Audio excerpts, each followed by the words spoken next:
Selamat pagi, salam sejahtera buat kita semuanya. Pada kesempatan pagi ini saya akan menyampaikan materi tentang manajemen pelatihan. Baiklah Bapak Ibu, sebelum kita lebih lanjut berbicara tentang apa itu manajemen pelatihan, terlebih dahulu mari kita lihat apa yang menjadi kompetensi dasar dari mata pelatihan ini. Baik, kompetensi dasar. Jadi setelah mengikuti mata pelatihan ini, kita mengharapkan peserta dapat melaksanakan manajemen pelatihan yang sesuai dalam proses belajar mengajar sehingga tercapai sasaran dari pelatihan ini. Kemudian kita lanjut ke indikator keberhasilan. Adapun indikator keberhasilan dari mata pelatihan ini adalah peserta yang pertama dapat menjelaskan konsep andragogi, kemudian menjelaskan langkah-langkah program pelatihan, kemudian menganalisis pengelolaan program pelatihan, dan yang terakhir menyiapkan bahan tayang pelatihan berbasis multimedia. Baik, kita awali dari slide yang pertama, yaitu pendekatan andragogi. Secara etimologi, andragogi berasal dari bahasa Latin andros yang berarti orang dewasa, dan agagos yang berarti membimbing. Secara sederhana dapat dikatakan bahwa andragogi adalah seni pengetahuan untuk membimbing orang dewasa belajar. Pendekatan andragogi sangat diperlukan dalam pelatihan karena pesertanya sudah mempunyai banyak pengalaman dan memahami konsep yang tumbuh dari pengalaman dan siap ditambahkan dengan konsep yang baru. Pendekatan andragogi menekankan bahwa kebiasaan belajar peserta atau orang dewasa bukan karena tuntutan akademik, tetapi karena tuntutan hidup karena melaksanakan tugas peran sosialnya. Orang dewasa memiliki kecenderungan orientasi belajar pada pemecahan masalah kehidupan. Nah, prinsip inilah yang kemudian menjadi dasar bagi seorang guru dalam melaksanakan pelatihan seperti pelatihan pada jenjang SMP, KKG, ataupun KKM.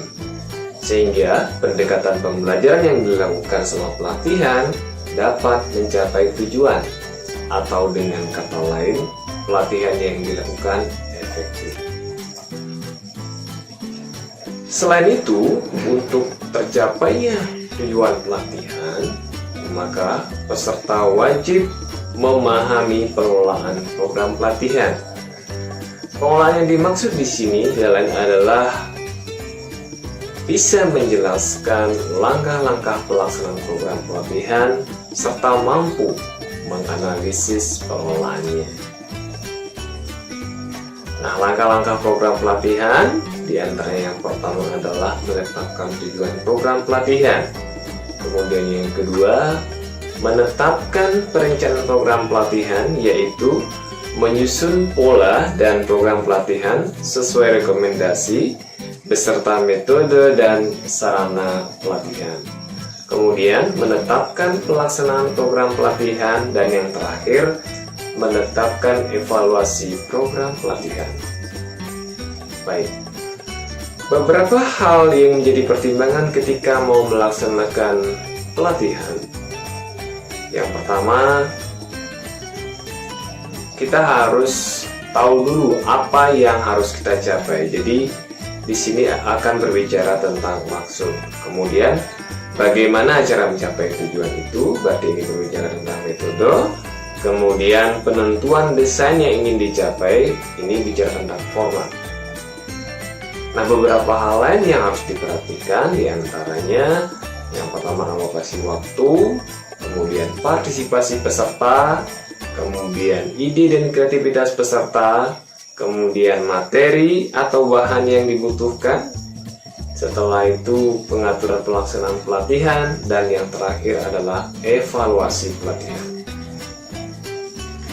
Nah, berbicara pengolahan berarti harus berbicara dari tahapan perencanaannya, pelaksanaannya, dan pelaporan. Bagaimanapun juga nanti ketika sebuah pelatihan sudah dilaksanakan, maka sebagai bentuk pertanggungjawabannya kita harus membuatkan dalam bentuk laporan pelaksanaan pelatihan. Hal penting lainnya yang harus diperhatikan ya agar pelatihan berjalan efektif, yang tidak kalah penting itu adalah penyiapan bahan pelatihan dan teknik penyajian presentasi agar pesan yang disampaikan ini dapat tersampaikan secara efektif. Maka dalam hal ini kita sangat memerlukan sekali media presentasi berbasis multimedia. Baiklah Bapak Ibu, kurang lebih itu beberapa hal penting terkait manajemen pelatihan. Jadi pada intinya manajemen pelatihan ini akan memberikan informasi kepada Bapak Ibu bagaimana nantinya Bapak Ibu sebagai seorang guru agar bisa melaksanakan sebuah pelatihan dan efektif pelatihannya, sehingga prinsip-prinsip pendekatan terhadap orang dewasa beserta beberapa hal terkait manajemen pelatihan itu wajib Bapak Ibu tahu, sehingga ketika nanti akan dilaksanakan pelatihan itu akan berhasil. Baiklah Bapak Ibu, kurang lebih itu beberapa hal terkait manajemen pelatihan. Terima kasih atas atensinya. Tetap semangat Bapak Ibu dan selamat pagi.